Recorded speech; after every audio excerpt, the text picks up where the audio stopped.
तो आप सब कैसे हो? मैं ज़रीफ़ अहमद आपका स्वागत करता हूं हमारे यूट्यूब चैनल एग्ज़ाम की तैयारी पर। देखिए दोस्तों, हम आपको मुग़ल वंश पढ़ा रहे थे और मुग़ल वंश के अब तक 4 लेक्चर हो गए हैं और अब आज जो होगा वो 5वां लेक्चर होगा दोस्तों। और इसमें जो टॉपिक होगा हुमायूँ द्वारा लड़े गए युद्ध, यानी कि हुमायूँ द्वारा लड़े गए युद्ध, यानी कि पहला अभियान देखेंगे इसमें कलिंजर अभियान। तो कलिंजर अभियान जो चला था दोस्तों 1531 ईस्वी में चला था, यानी कि कलिंजर अभियान कब चला था? 1531 ईस्वी में चला था, यानी कि हुमायूँ द्वारा लड़े गए युद्ध। और उसमें पढ़ेंगे कलिंजर अभियान जो कि 1531 ईस्वी में चलाया गया था। ये हुमायूँ का प्रथम सैनिक अभियान था, यानी कि ये हुमायूँ का प्रथम सैनिक अभियान था। कलिंजर का राजा रुद्र प्रताप देव था। लगभग 4 माह के घेरे के बाद हुमायूँ ने रुद्र प्रताप देव से सैनिकों का हर्जाना खर्चा लेकर संधि कर ली। मतलब कलिंजर का जो राजा था रुद्र प्रताप देव, उससे किसने हुमायूँ ने क्या कर ली? संधि कर ली, यानी कि हर्जाना खर्चा लेकर कर ली थी। अभी थोड़ा सा देखते हैं, मैं इसको आगे बढ़ाता हूँ। तो देखिए यहाँ पर मैं आपको डिटेल भी बताता रहूँगा थोड़ा थोड़ा और देखते भी रहेंगे इसको। तो देखिए, कलिंजर का राजा रुद्र प्रताप देव था। लगभग 4 माह के घेरे के बाद हुमायूँ ने रुद्र प्रताप देव से सैनिकों का हर्जाना खर्चा लेकर संधि कर ली, क्योंकि अफ़गानों का नेतृत्वकर्ता महमूद लोदी ने जौनपुर पर अधिकार कर लिया था। क्योंकि अफ़गानों के नेतृत्वकर्ता महमूद लोदी ने जौनपुर पर अधिकार कर लिया था। अब ये बताओ, ये महमूद लोदी है कौन? तो महमूद लोदी आप जानते हैं इब्राहिम लोदी का पुत्र है दोस्तों, यानी कि इब्राहिम लोदी का पुत्र है। आगे देखते हैं दोस्तों, दोहरैया का युद्ध। दोहरैया का जो युद्ध हुआ था वो 1532 ईस्वी में हुआ था, यानी कि दोहरैया का जो युद्ध हुआ था वो 1531 ईस्वी में हुआ था। अब इसके बारे में देखते हैं दोस्तों। ये युद्ध हुमायूँ महमूद लोदी के बीच उत्तर प्रदेश राज्य के जौनपुर जिले में गोमती नदी के तट पर दोहरैया नामक स्थान पर लड़ा गया था। यह दोहरैया नामक स्थान पर हुआ था। मैं आपको फिर बता रहा हूँ, ये युद्ध हुमायूँ तथा महमूद लोदी के बीच उत्तर प्रदेश राज्य के जौनपुर जिले में गोमती नदी के तट पर दोहरैया नामक स्थान पर लड़ा गया था और इस युद्ध में हुमायूँ की विजय हुई थी। और इस युद्ध में हुमायूँ की विजय हुई थी, यानी कि हुमायूँ क्या हो गया था? इसमें विजय हो गया था। ध्यान रखना है इसको दोस्तों। आगे देखते हैं दोस्तों, आगे देखते हैं। अब देखिए, चुनार के किले का प्रथम घेरा, यानी कि चुनार के किले का प्रथम घेरा, चुनार के किले का प्रथम घेरा 1532 ईस्वी में। चुनार के किले का प्रथम घेरा 1532 ईस्वी में। मैं बार बार इसलिए रिपीट करता हूँ जिससे कि आपको याद हो जाए कोई भी टॉपिक। देखिए नेक्स्ट टॉपिक देखिए, 1532 ईस्वी में हुमायूँ ने चुनार का प्रथम घेरा डाला था, यानी कि 1532 ईस्वी में हुमायूँ ने चुनार का प्रथम घेरा डाला था। परंतु हुमायूँ तथा शेर शाह सूरी के बीच संधि हो गई, यानी कि संधि यानी कि समझौता हो गया। यानी कि 1532 ईस्वी में हुमायूँ ने चुनार का प्रथम घेरा डाला, यानी कि घेरा किया, परंतु हुमायूँ तथा शेर शाह सूरी के बीच संधि हो गई। इस संधि में आगे देखेंगे, इस संधि में देखिए, इस संधि के तहत या इस संधि में चुनार के किले पर शेर शाह सूरी का अधिकार हो गया। यानी कि इस संधि के तहत चुनार के किले पर शेर शाह सूरी का अधिकार हो गया। तथा शेरशाह सूरी ने अपने पुत्र यानी कि कुतुब खां को 5000 यानी कि सैन्य टुकड़ी के साथ हुमायूं की सेवा में भेज दिया। यानी कि किसकी सेवा में भेज दिया? हुमायूं की।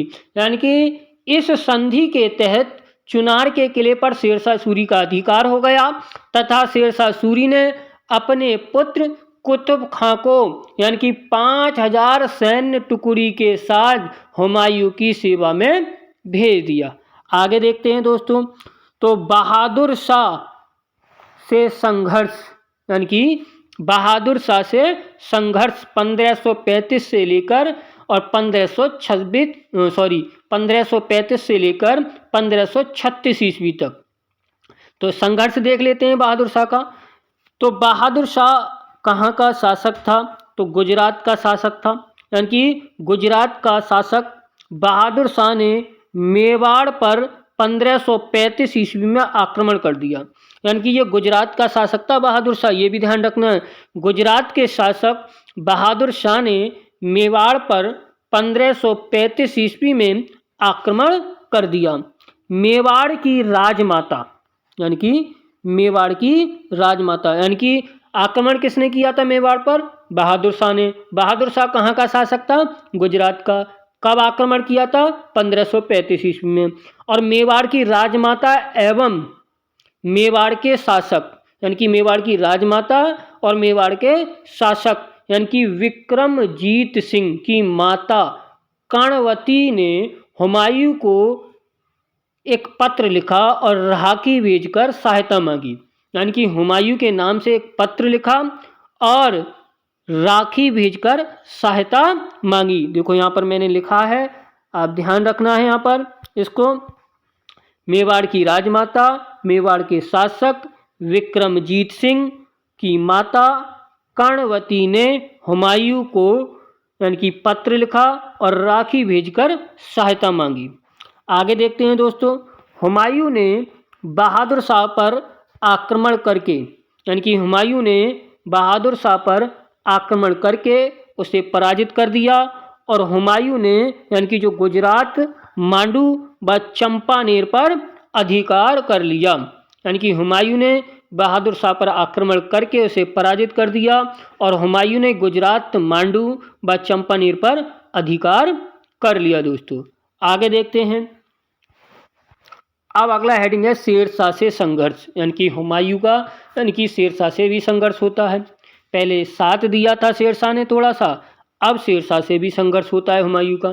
तो पहला हेडिंग इसमें आप देख रहे हैं शेरशाह से संघर्ष।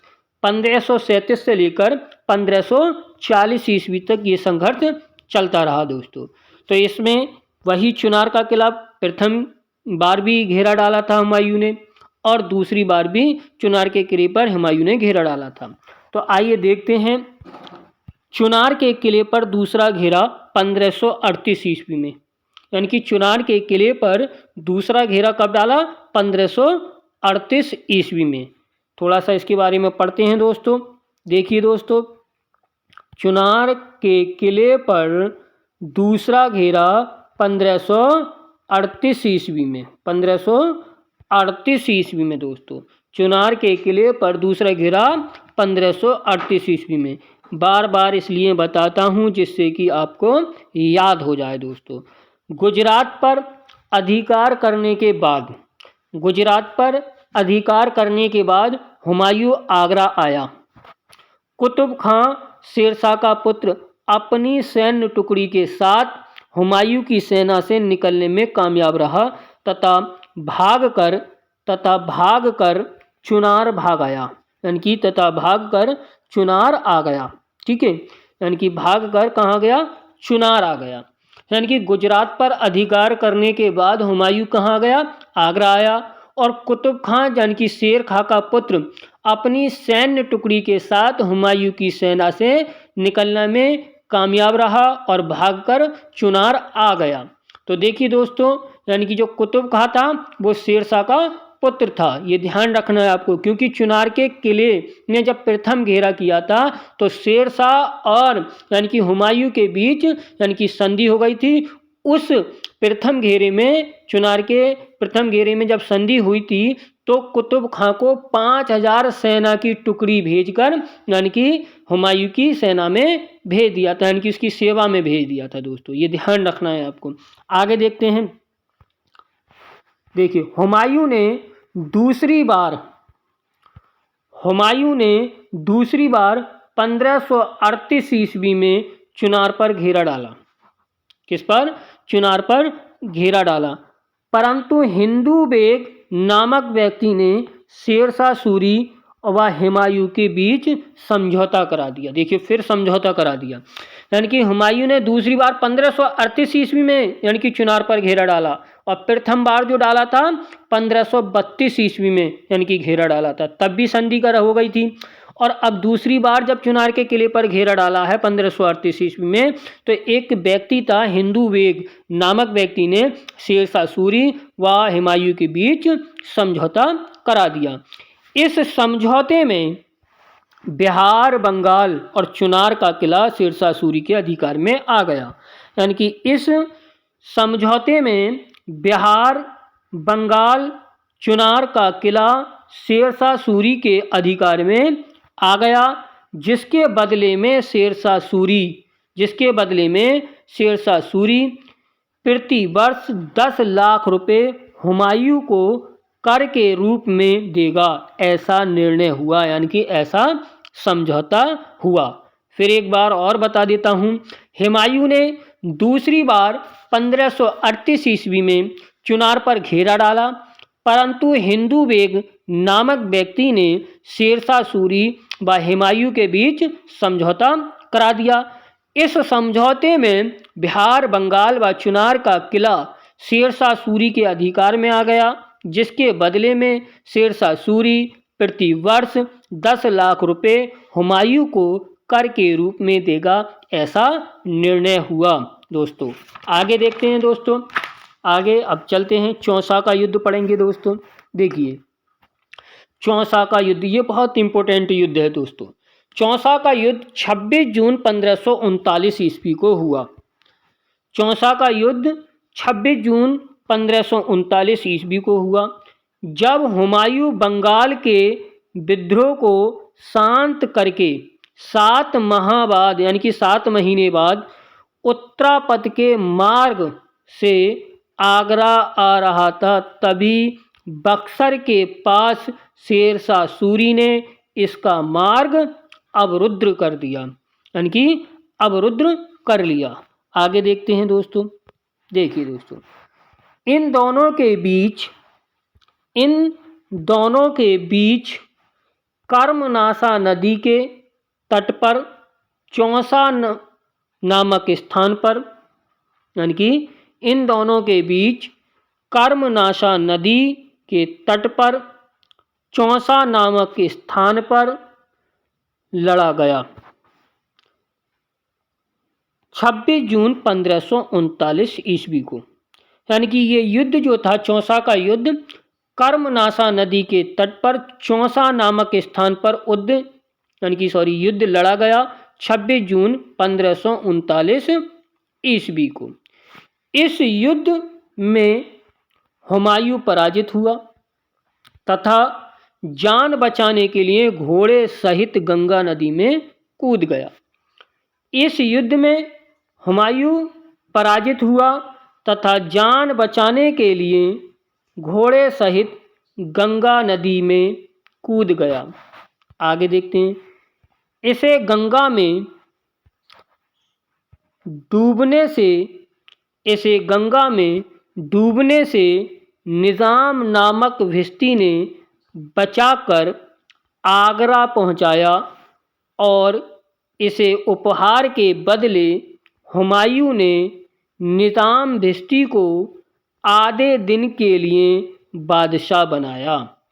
कितने दिन के लिए? आधे दिन के लिए बादशाह बनाया, यानी कि बादशाह बनाया। यानी कि हुमायूं को किसने बचाया था? निजाम नामक एक भिश्ती ने बचाया था, और इसे उपहार के बदले यानी कि इसे उपहार दिया।